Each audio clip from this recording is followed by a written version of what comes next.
Tonight to help us kick off PCX 2024 weekend. Woo! Yeah. We're really happy to be showing the work of Noah Van Sciver tonight and to be hosting this conversation between Noah and Colin. I don't think you really need you didn't come here for me to talk. So I'm going to hand it over to them. Thanks so much and enjoy. Thank you to Partners and Son for putting this on. Thanks to Sean Watkins and Athenium Art for setting up this art show with Noah's fantastic art. And thanks to Noah for allowing me to bask in his reflective glory.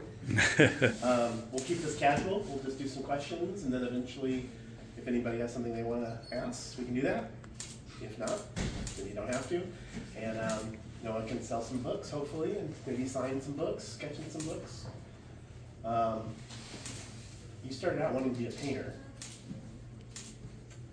Yes.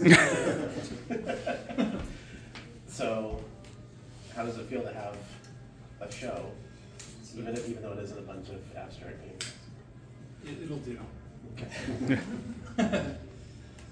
No, I wanted to do more stuff like this. I'm hoping I can do more of it in the future. This is just having. I mean, even though it's comic pages on a wall, and that some people think it's kind of weird, but it's still meaningful to me. Like yeah, I don't know. Just my original art being looked at is cool. So.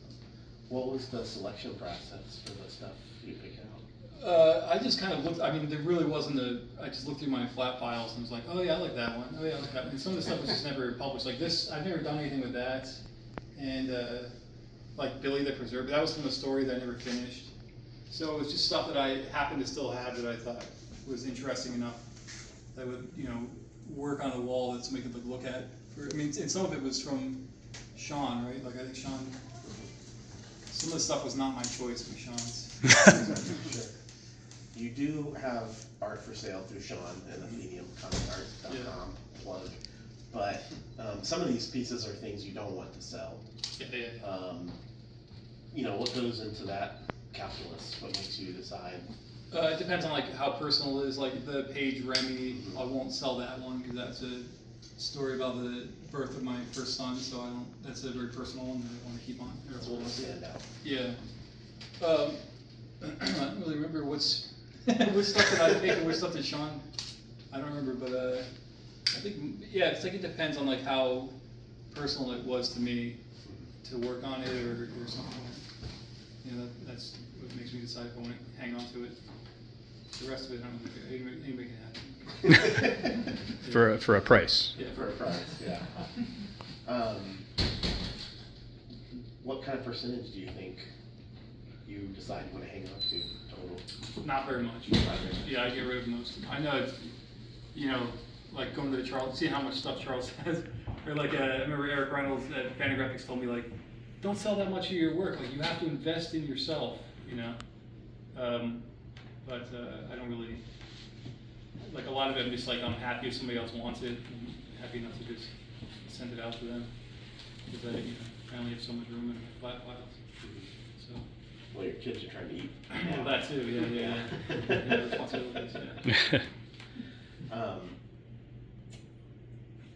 So we made a book. Let's talk about that real quick. American Cartoonist, the comic art of Noah Van Sciver. You picked out the art that was in this. I think exclusively. I don't think you can blame Sean for any of it. Some of it's yours, right? Well, it's the same thing. It's just stuff from my flat file that I tried to pick like a variety of work from the beginning of my trying to be a cartoonist till now. So I looked for like a lot of like early stuff, like old sketchbooks, like my old. I used to always carry around composition notebooks, and then I would just always have one with me, and I would be trying to learn how to cartoon in those. So I have a huge stack of those, so I included a lot of those in there. And the newspaper strip that I did in Denver that has never been reprinted, I just grabbed a bunch of those clippings and then scanned those in for the book. And I just tried to give like a good overview of, my career in comics. Did you give any thought to them working as single images in a book as opposed to, you're just a very story focused cartoonist, and you mentioned picking things that would look good on the wall, and some of the things you said for the book were dramatic pages. Like one page stories I would have chosen over just like a random page from the middle of the story. You know, that's what I was looking for, so that it's like readable and you're not like just reading a page in the middle from you don't know the context of it and stuff. Yeah. Yeah. Is that you didn't want that to be the case on the wall as well? Not necessarily. I mean, I think there's some random, like that page right there. That's just like in the middle of the story. I think that's from Sean. I don't. I keep getting blamed for all of this. Yeah. And the mellow nut. That's a 2-pager. Yeah. Well, that's a true story. I've heard that complaint over the years about looking at original art on the walls, and that's not where it's supposed to. That's not how it's meant to be read. Yeah. But I don't think I agree with that.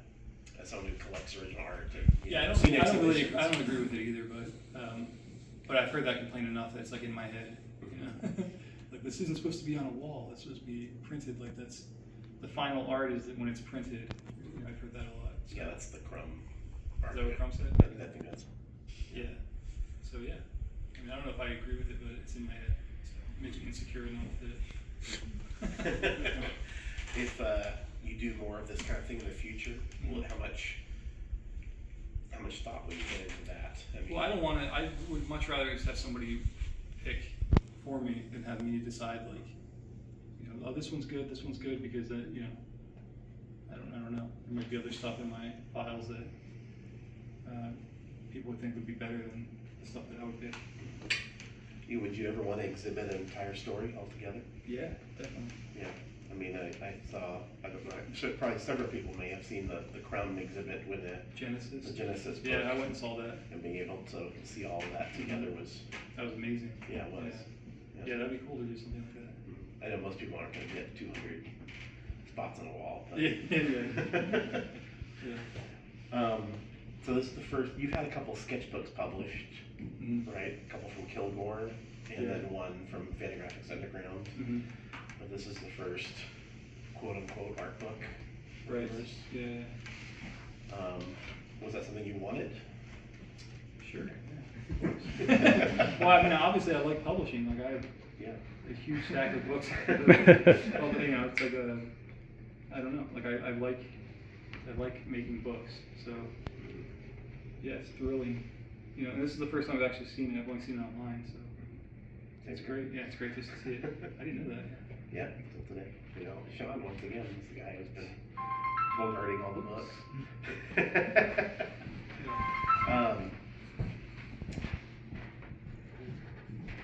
So, what you mentioned, the book is available through Partners and Son today and tomorrow at PCX. It's exclusively available through them until Sean gets around to selling it on his website. But this is the only wholesaling he's going to do. It's not going to show up on the usual suspects, Web Shop and all those places. So if you're at all interested, please buy a copy so Sean can make his money back. Partners and Son can get their cut. We know how capitalism works. That's right. There's a story in this book at the end that you've never published before. One, why? So there's an anthology called Blab that comes out, and I did a story about Maxwell Gaines starting basically like his involvement in the first comic book being published in America. So I did a comic on that, and then I got into who Maxwell Gaines was, and I found an essay that he wrote on the narrative arts, which was like, he basically just published this little pamphlet as a way of like promoting what he was up to. Like, here's the comic books, and it's about like how comics are storytelling, and storytelling is like a human thing that goes back to cavemen and all that stuff. And I just thought like, oh, that's interesting. I want to illustrate that essay, and so that's what that is. It's like a edited down comics version of this essay that he had written about the history of comics. And after I finished it, even though I put so much work into it, I didn't have a place to put it, because Blab wasn't going to publish it. They were just going to publish the comic I did on Gaines. Okay. So I just didn't know what to do with it. I just kind of had it, and I figured I'll find a place to put it somewhere at some point. And yeah, so I just, when this opportunity came up, I was like, I'll just put it in that. That's fine. Yeah, outside of the strips and the zine covers, it's the only finished art that's in the book, right? Everything else is, I think so, yeah, shot from originals. Yeah. And that story, does the story have a name? I can't remember. It's just called The Comics or something. Comics, yeah. And it's great. But we presented the original and then the color pages right next to each other so you can compare and contrast them together. Colored digitally, I'm assuming? Yes. Yeah. Is that how you always color? Yeah, I mean, I used to do like a watercolor, color pencil thing, but I got tired of doing that. So yeah, just time. Yeah, it's time to move on. Fair enough. I don't know what we called it there. Basically it's an essay from an academic, Andrew Gunka. Yeah. Gunka. How did you know him? Just through the Comics Journal. He's written for different different journals and academia and stuff like that. Yeah. Yeah, he wrote a nice piece about you and your work. Have you had the guts to read it? I've never read it, no. Even though you knew it was I asked him to write it, and I never read it. I just forwarded it to you guys. Yeah, sure. We had a conversation earlier today about feedback and whether it's worth looking at that stuff. You seem, I mean, I published a zine about comics, and there was a glowing piece about you in there. You didn't read that. You made your wife read it. Yeah, I'll look for that. So even stuff you know is 100% positive. Yeah. So what is that? I just don't want to. I don't want to know. You know, you don't want to. You just want to draw things and then put them out in the world. You don't really want to. It's not. I feel like it's not my business to know what people think about it. You know, like I don't. It's. I like knowing that people like what I do, but I don't want to read somebody gushing over something or tearing me apart. Like I'm just not. That's not my business. You know. There was like a scene in that movie Adaptation at the end. You remember Adaptation? Where Nicolas Cage is playing his own twin, and the twin is like in a car accident. He's like on the street, you know, he's like dying, and he's like telling about some story about like, yeah, I remember seeing in high school, and you asked the most beautiful girl out, and she said no. And when you turned around, they were laughing at you, like, and you never seemed to even mind. And he's like, I just figured it wasn't my business. And I was like, that's exactly right. Like, it's not. So, yeah. You know, in earlier interviews with you, you're clearly aware of the lineage of comics, cartooning, and I know that's where your interests still lie. That you still like, you know, quote unquote old-timey cartoonists, and you're very much a student of the art form. But yeah, it seems in recent years you're less interested in necessarily your place in that lineage. Is that fair, or is that? It's an interesting observation. I think having kids changed that for me, where I'm more focused on just doing my work and not thinking about myself. You know, I don't think about myself as much as I used to. It's like I'm not the main character of my family or anything, you know. So. Yeah, I just, maybe when they're grown up, I'll get back to my ego. But I just can't think about that stuff right now.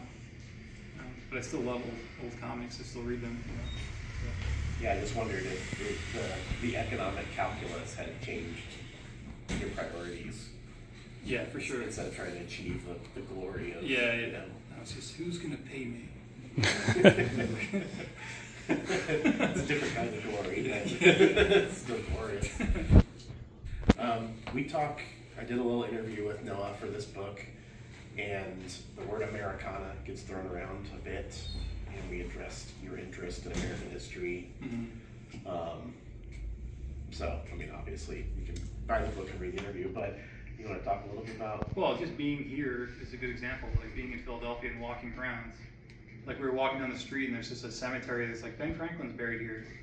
For me, I'm like, what the fuck? Like, Ben Franklin's bones are right here? Like, that's, to me, that's like unbelievable. Like, the founding fathers, they're all buried. Like, what? Like, you just walk down the street and you're walking past, like, the remains of these people? Like, that's crazy to me. So I can't get over that kind of stuff, and I love that idea of everywhere you are, everywhere you're standing, like something fucking batshit crazy happened, you know? Like it's just amazing. And yeah, I think that's what's so exciting about just being here in Philadelphia. Like we walked past where they signed the Constitution and stuff, and to me that's like really important things that happened in history. It's, you know, if you're like, I grew up in this country, it's just like, you know, it's, how I identify. Like I don't, you know, I've been to other countries and stuff, and they just made me feel more American being there, you know. So I'm curious about it, and I'm interested in that kind of thing, in history, and people that like lived in the same neighborhood that I did, and people that lived in the same house and all that stuff. You know, I don't know. I just can't get over it. It's like I probably said in that interview. It's like sci-fi is like people's escapism, but like for me, it's like history is. You know. So. Was there a specific point you think where that interest took? I mean, you do work that isn't historical, but it's obviously you've leaned into that a lot more. Well, it's just I'm drawn towards like what I'm interested in. Like, I want to tell stories that, because if you're working on a graphic novel, you have to occupy that subject for a long period of time because it takes a long time to do this. So I'm kind of going towards like things that I'm interested in drawing and living in for a long time, and I'm going to learn something from it. I'm going to come out of it a better person because I'm going to know more. So it's just it's like being in school or something. Like doing the Mormon book for me was like a huge thing. Like I really had to live in that time, and it had to occupy my life working on it because I had to know all the minutia. You know, you had to know like how people chopped wood, or so you know what like regular everyday objects would be in somebody's home at that point. So it's like you're going down all these different little rabbit holes, and kind of existing in a different time and being different characters and being different people and figuring out like why they would act the way they acted or whatever. So it's like this whole empathetic trip that you're on and stuff, and it's really like an exciting way to live. You know, even though like you're just sitting at a desk drawing, it's somebody who's like walking by your door would just see you like hunched over a desk, but they don't see that like actually what you're doing is like time traveling or something, you know, or like just like you're playing all these different roles in your head and stuff, and yeah, it's like I'm really fortunate. It's like a really exciting thing to do with your day. Do you feel like there's a lot more American history that you want to explore, or do you just take it case by case? Yes, I mean not really. I mean it's something like strikes my fancy. I mean the other thing is like I always have personal reasons for doing what I do, you know. So the Mormon thing was just like I grew up in this church. I left it as a kid because my mom divorced my father and I was separated from that religion. But then as an adult, you're like, what the fuck was that? Like I want to investigate that and figure out what that was. Maybe it'll have meaning for me if I know what it was. So that was the whole personal reason for doing that book. It was like a really important thing for my life, so that I could finally put that away and move forward as an adult. You know, so it was a very powerful personal thing for me to work on for that reason. Were you disappointed that you didn't have a religious revelation? No. Like I was relieved because I didn't feel like I was robbed. You know. Sure. So yeah. You mentioned to me when we talked that you were a little disappointed with the reception that book got, because you mentioned many times how you think that's your best book and that you put the most into it. In my opinion, as far as like as like a cartoonist and like as like a storyteller and stuff like that, like it was a massive hurdle, like endless hurdles, just to tell that story, to figure out how do you compress something like that into 400 pages or whatever. Like it could have been volumes. So you had to learn all these skills, and for me, like when I look at it as an artistic achievement compared to all my other work, like it's the best thing I've done. But I also learned when it came out that like it's not the right room for it. You know what I mean? Like it's like there's a disconnect, like spirituality and the arts or in comics. There's some kind of, it's almost like a people are like kind of repelled by that stuff, and I understand that because it's so loaded, and everybody when they look at art, they're bringing their whole story to the art that they're looking at. So like everything means something different to somebody else depending on where they're coming from, what their own story is. So, you know, somebody who grew up in that church and left it would look at that book and be happy to find it, to read it and stuff. But somebody who has really terrible feelings about Christianity or something like that, they're going to lash out at it and they're going to be angry about it and stuff. And I get that too. But it really just depends on what people bring to it. You know, like any other piece of art. It's like, it is what it is, you know. So to me, it's great, but to other people, it's the worst thing ever. Yeah. I know you don't read reviews, but did you get any personal feedback? Oh, I still do. I get lots of emails from people about that book, good and bad, you know, because some people feel like I didn't push it far enough, and I wasn't trying to do that. Like I just wanted to tell a straightforward story about, like, here's how this thing was formed, you know, and then I trust you as a reader intellectually to decide what you think of it, and that seems like a pretty then you're getting something out of reading this, you know. So I get emails from people that are really pleased with it, and other emails from people that are angry that I didn't do like a really anti-Mormon book or something. You know? How about Mormons specifically?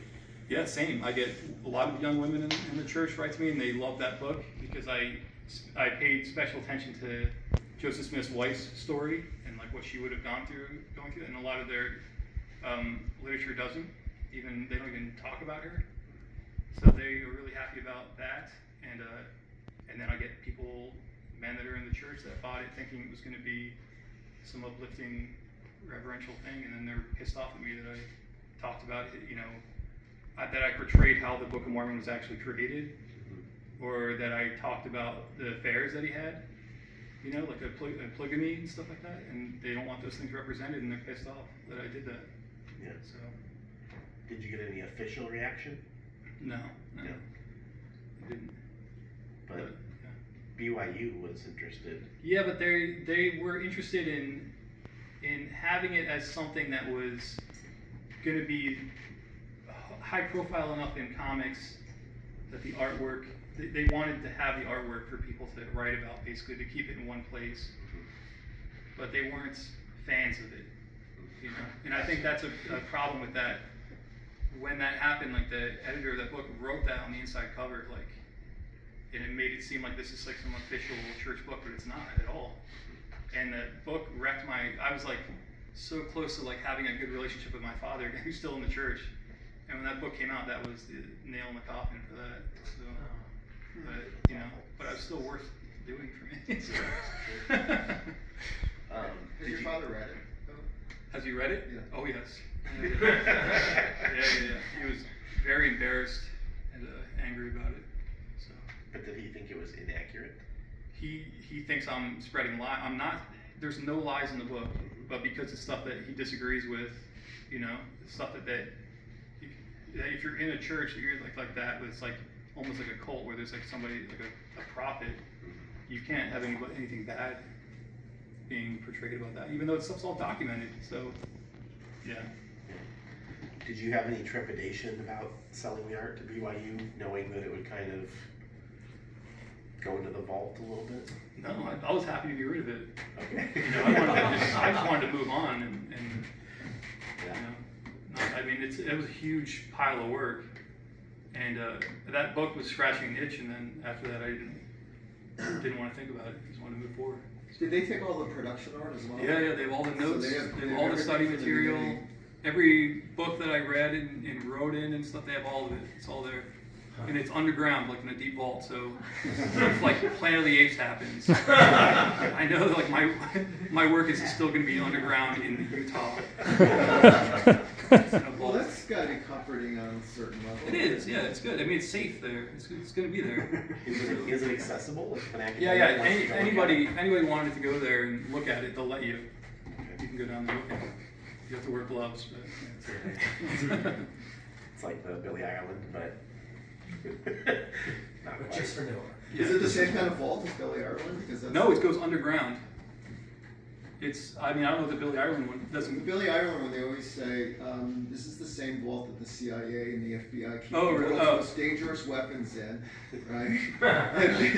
and I remember the first time years ago when I was like, because I was holding in front of me, there were like original McKays, you know, and Harrimans and stuff like that. And I go, what the fuck's in there? If this is what's right, out here. And they're like, oh, it's all the Alcat. It was Calvin and Hobbes. Oh yeah, that makes sense. Yeah. I think that was part of the deal. Yeah. So. Kind of question back here.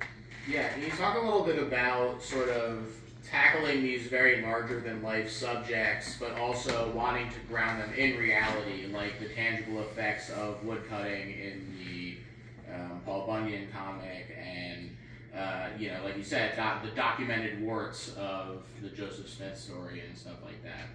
Wanting to ground them in reality? Well, yeah, just sort of like making sure that it wasn't just a tall tale kind of thing, and making sure that it was, you know, like you said, representing sort of the truth of the situation as documented by, you know, of the resources that you looked at. Yeah, it's all like like the Paul Bunyan one, the whole thing is storytelling. Like what storytelling is, like what legends are, and like how they're just kind of like a mix of, I mean, it's just like bastardizations of different stories, other cultures' stories and stuff. And so that was kind of like the point of that. We're hoping to like kind of get that across by like, we'll illustrate like different Norwegian legends that are all similar to Paul Bunyan, and try and show that Paul Bunyan's not original to America. It's like stolen from different immigrants, you know, immigrant groups and stuff, and that's where it all comes from. I don't really know how to answer the other. I don't know how to answer more than that. Well, I mean, you know, taking off what they're asking, I mean, you know, you seem to put a lot of importance into getting things right, how things actually were, I think, right? So, maybe not as much as the Paul Bunyan stuff, but I mean, certainly with the Joseph Smith stuff, you were very careful. Well, I had to be, Yeah, exactly. Do you enjoy that aspect of it? Do you enjoy the research? I do now, yeah. If there's no pressure on me, I enjoy just like taking my time and like living in whatever era I'm supposed to be in, you know. Yeah, like I'm gonna start working on a book that's in the 1950s, so I'm like really curious about, like I was listening to a talk with Jules Pfeiffer. He's doing all those books of like Kill My Mother and stuff like that. He says he just watches a bunch of movies from the 50s and he freeze frames stuff, and then he just like basically draws that, like that's the panel I want, and then he's like, that's a good tip. But yeah, like how do you make sure that everything's like accurate as possible? Like buy a bunch of like Sears catalogs from the 50s or something, and stuff like that. I don't know. Yeah, it's part of it. It's like it's just fun to. It's like like you're like flexing muscles or something. You have a self-publishing endeavor, Envious Editions. Mm-hmm. Yeah. And who all have you published? H.T. Webster? Yeah, H.T. Webster, Claire Briggs, and I'm doing a Gus Edson one. Yeah. No one's heard of Gus Edson. I know, nobody has. You will. Yeah. What's the impulse there to reproduce? I'm just having fun. I mean, you know, somebody will send me like a stack of clippings from a newspaper or whatever. Mostly this guy Bruce Simon. Sent me stuff, and then I'm reading it, I'm enjoying it, and like I want to print these up so other people can see these. And it's all small print runs, you know. And it's funny because the printer I work with are always like, "Is this legal? Are we allowed to print these?" I'm like, "I'm not selling them. I'm giving them away to a Facebook group." Just so they let me do it. But yeah, I don't know. I'm just kind of. I just take it very lightly. Like I started doing that.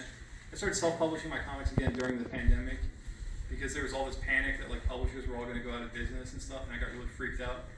I'm like, well, can I still do this? Like, what happens if Fantagraphics goes out of business? I need to learn how to like publish my own work and make sure that people that will buy it can get it, you know. So it was just like that kind of an exercise, and I just enjoyed it. It was like, let me do comics that are just like from me directly to somebody who wants to read it, and the rights are all mine. I don't have to worry about any of that stuff. It's like, this is all just my own work, and it can stay that way. I won't ever collect it as like a book from some other publisher or something. Just keep it as my own. do you actually enjoy the process of sitting down publishing and it yourself? Yeah, yeah, having to mail the stuff out. Yeah, I do. It's cool because then you, in the morning, it just becomes like a routine. You look, see if you have any orders, and then put those orders together. So, you know, it's good. It's a good thing to do. What was the response to the old stores? Like none. I didn't get any response. I just do it for myself. Yeah. Do you have any hope that there will be some sort of rediscovery of these? Not really. I mean, yeah, I guess so. Like, it's cool that people can look at it again. It's all stuff that's like over 100 years old, and that's cool to see again. But I'm not like thinking I'm going to start like a H.T. Webster revival or something. You know? No, but just it might generate interest from a publisher to put together a book. And, yeah. I don't know. That seems like a pretty limited. Yeah, exactly. Yeah. There's a ton of Webster books. Yeah, that's true.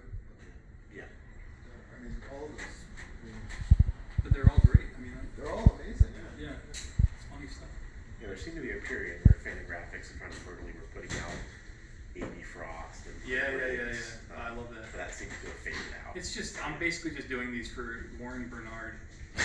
Yeah. He's the only one who wants. He gets very excited. So Bruce Simon. Yeah. He's not the only guy publishing. Yeah. What's the name of Bruce Simon's company? Hoo-Ha? Hoo-Ha. Yeah, Hoo-Ha. Yeah, it's great. Highly recommend checking Yeah. out Hoo-Ha's site. Yeah. Any questions? Chris? Your comics history short stories, like the one in Blad, is that going to continue on with other publishers? And then that particular story to me had like a kind of EC Comics vibe. You talking about the death of comics? Yes. Yeah. Would it continue on like that would be part one kind of thing? Or like you cover other publishers in comics history. I don't know. Maybe. I mean, so the guy who does Blab is named Monty Beauchamp, and he just basically says like, will you do a comic about crime does not pay, and like the murder and stuff. So it's just basically he's just telling me like, will you do a comic about this, and then he just lets me do it, and that's the only reason why that was done.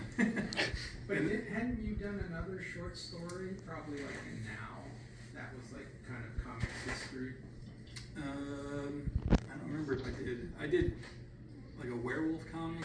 Oh, I did a Basil Wolverton Space Hawk comic for the. Yeah, I don't know. I'm just having fun. Okay, so it's kind of like on a whim. Yeah. Exciting. Okay. Yeah, definitely. Any other questions out there? Please. So earlier, y'all were talking about Crumb's Genesis, getting presented on a wall, and it just made me think about, parallels of adapting religious texts or histories in terms of your Joseph Smith book. So I was wondering if you find a parallel between Crumb's book and your own, or if you were looking to any religious adaptions in comics. And then the second part of that question would be, would you want Joseph Smith to be shown in a similar way to Genesis? Well, Genesis is a lot different than my book, because Genesis is just like a straight illustration of the book of Genesis. And I didn't illustrate any specific text. I just like told the story of this person's life.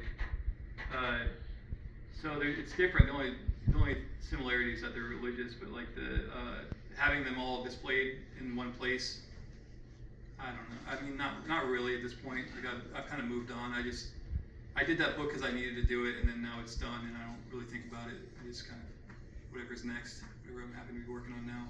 And the thing I did right after that was Maple Terrace. Like I just did like a childhood story after that. It's just I've just been goofing off since then. Like the next book I have for Fantagraphics is a total goof. Like so I have to take on like something that was like a serious book, and I haven't done anything serious since then. So. I just want to have fun. I don't know. That stuff that's a bummer. When does your next book come out? From Fantagraphics in February. It comes out. Yeah. Oh, wow. It's called Feed It Rufus. Yeah. Do you want to pitch it at all? It's a part. It's from the Fonteverse. So if anybody knows my book, Fonte Bukowski, it's in the same universe. and it's just another character who was in a band in the 80s that made one cassette tape that didn't take off. His bandmates died in a plane crash, and he thought he was the cause of it, so he just disappeared and went on the road. And he's been on the road since then. And he never got his royalties from that tape. So he's on a road trip to go back to that record company to get the money that he's sure is owed to him. So yeah, hilarity ensues. Any other questions? It's a question, but it's just a state related to something you were talking about before about the putting this stuff on the walls and the thoughts about that. I mean, as a kid, I in a way grew up at the Cartoon Art Museum in Rye, New York. Spent a lot of time there as a kid, and then later I ran a comics art museum in Pittsburgh, right? So, but I remember in the late 80s or early 90s, I was with Art Spiegelman, and we were at a show at Exit Art in New York, and it was all of this cartoon art stuff, you know, comics art hanging, and Art was saying, like, this is just so fucking weird. Like, looking at the Bristol board behind on the framed and everything, because I just don't want to think about this stuff, and I was like, oh man. Because I remember, Charles, I'm pretty sure you had a piece. Yeah, right. And so I remember looking at your work in that show, and I'm looking, oh, that's fucking Whiteout on that.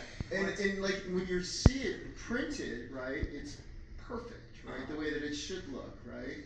But for me, looking at it the way it actually is shows you the process and that it's real, right? So I think there's a lot to be said to be looking at original art. Wait, John, did you say that Charles Burns uses fucking Whiteout? I can believe that. I don't think that's true. I mean, my sense of that show, it was one of those early big giant group shows in New York. It was an Exit Art, so like an alternative space. Exactly. So ceilings 2 or 3 times as large as, like really high. And my impression coming in was that there was this whole huge wall filled with kind of dirty paper. So it was kind of just built up really high. So it was just kind of presented as like, here's all this stuff randomly put there. And so if you kind of compare that to kind of a pristine art space where, here too, where you could actually look at the work, it stands on its own. I think the problem with that was it was just like this kind of... I didn't say it was well executed. There were parts that were well executed. I'm saying it was an early example of... No, I was happy to be in it and enjoyed seeing it too. At the Walker Museum, so I'd be looking at, Chester Gould and Harriman and stuff like that, and those big panels and stuff. And this was, you're right, it's just shit pasted all over the place. Right, so it's kind of like everything's a little bit warped and kind of dirty pages with white out, and it's just like a wall of that. Where if you single something out and you present it beautifully, you're supposed to look at something close and observe it that way. It's not like seeing a large scale painting on a wall that can hold a wall and hold a big space. It was just like this massive wall of stuff is what I remember. You're right, yeah. It was curator? Carl McCormick. But then there was people who did like installations, like Gary Panter did a nice little Martin Garden did something too. So people had ideas that worked. Yeah. But then the overall impression was this massive stuff. It was like an open catapult of people, so like there was no curating really. It was pretty amazing. And if there was, this is pre-phones. Right? I mean, there were telephones, but there weren't these. So there might have been somebody walking around with a video camera that was this big, but like it's not something that was recorded. I didn't record it. Who else was in the show?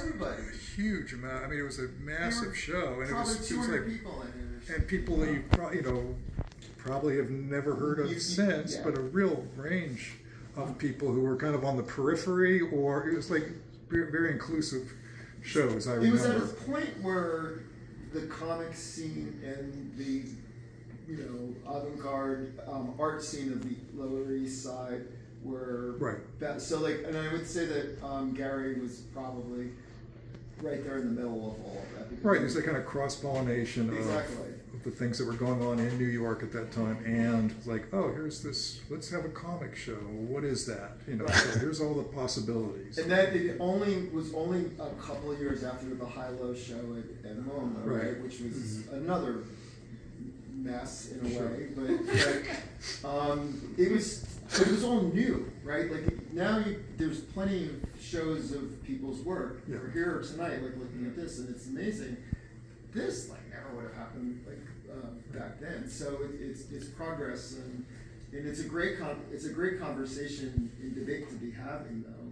It's just think about it. Like years ago, nobody could put comic art on a wall. It's like it's like it's uncomfortable to read. I'm supposed to read all of this? Yeah, it's like torture for people with OCD. I'm never reading it. I'm just looking for mistakes. I know, but I've seen people like, oh, I guess I have to understand it. I've got to read all this on the wall. For a lot of people, reading comics is torture. Like they don't know how to navigate it. They don't know the tools of it. Especially this arty farty stuff. No one is artier than Noah here. You're the artsy fartsy guy. Any other questions? Colin, could you tell us a little bit about the impetus for American Cartoonist, the comic art of Noah Van Sciver, available at Partners & Son for purchase exclusively this weekend? Sure, I can. Yeah, you can get signed. Will you get signed and sketched if Noah's feeling okay about it? For as long as he'll tolerate it. Yes, so last year, that was Sean making that pitch. And last year, one of his artists had a show here at Partners. Was that Rosemary? M.S. Harkness and Caroline Cash. Caroline Cash. Two wonderful cartoonists. And so he knew that he was probably going to do something again this year. And early on, Noah was the name that got mentioned. I really like Noah's work, so my ears perked up about that. And so I just thought, what if we did something in conjunction with that, some kind of catalog. I say this as someone who's never made a book, have no idea what I'm doing. And I thought it was going to be a little pamphlet. Yeah. Like originally, I thought it was going to be like a 5-page thing. Yeah. And so my friend Alex and I, we do a zine about comics called Canon. And so I went to Alex and said, what do you think about this? And he's like, sure. Also, he has no idea how to make a book, how to do it. He's completely self-taught. And so Sean talked to Noah about it. I don't know, things percolated for a very long time before it finally, the word kind of came down, yes, let's do this. And then so we did it. And we're pretty happy with it, even though, as I said, we have no idea what we're doing. But Noah provided some fantastic artwork. And I don't know, I think, I think when we talked, I told you that if we wanted to be morbid, it could be kind of seen as a midlife check-in, I mean, if you have a nice long stretch, you're kind of in the middle, So, and for that, I think it's useful. Early on, the decision was made not to have it be tied exactly to the show, because obviously there isn't, probably room to put up 100-something pieces of art in here, and that would have been a logistical nightmare. So, but yeah, so Noah chose things, I think, fairly carefully, and we selected from that, though almost, the vast majority of the stuff you sent us made it into the book. And we got the academic that Noah knew. Andrew Kuka did the essay for us to put his work into context. I did a little interview with Noah. It came together pretty quick, and I really wanted it to be done for this show. I was harping on Sean constantly about wanting it to be done, but mostly because I knew that Noah was excited about this show, having his art on the wall, and I wanted to celebrate that a little bit more. So, thank you for doing that. Yeah, thank you for saying that. Yeah, but yeah, really the credit goes to Noah. One, Sean for facilitating it, but also Noah just for being willing to participate with a bunch of guys who didn't really have any idea what they were doing. That was a leap of faith, so I appreciate it. Oh, thanks.